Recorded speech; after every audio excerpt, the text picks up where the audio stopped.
Okay, so on measures and mensuration, measures,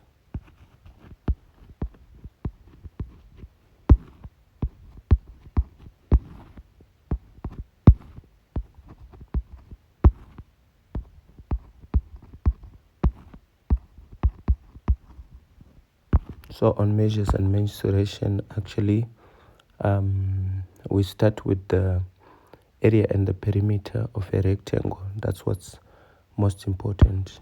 So a rectangle will be something like this. Okay, all right, that's fine. So we have this side is B, and we have this side is B, then we have this side is L, then this one is L. So in terms of the area, we're simply saying area is equivalent to L times B. Okay, that's the area of a rectangle.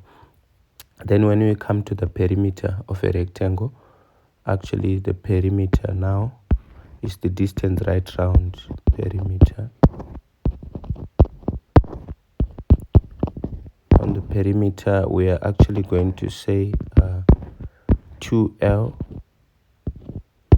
plus 2B, which is the length plus the length plus the base plus the base. So that's what we have on a rectangle. Then coming to a triangle,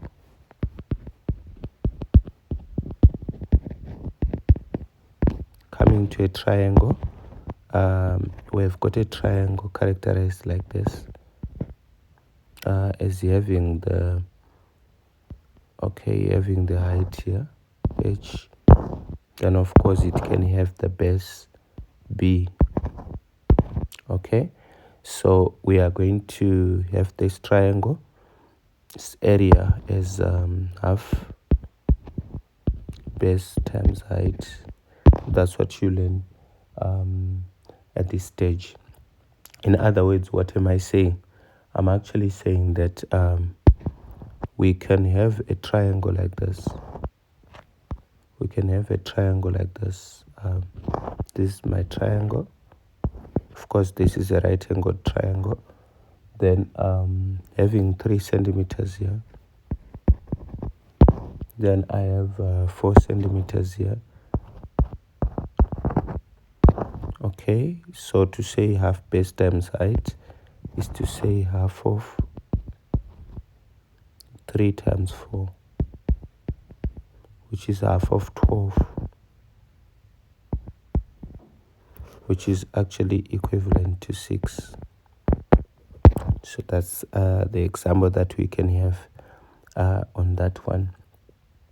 So that's the area of a what? Area of a triangle. All right, that's okay. What if I had something like this? Or rather, let me draw it in another way.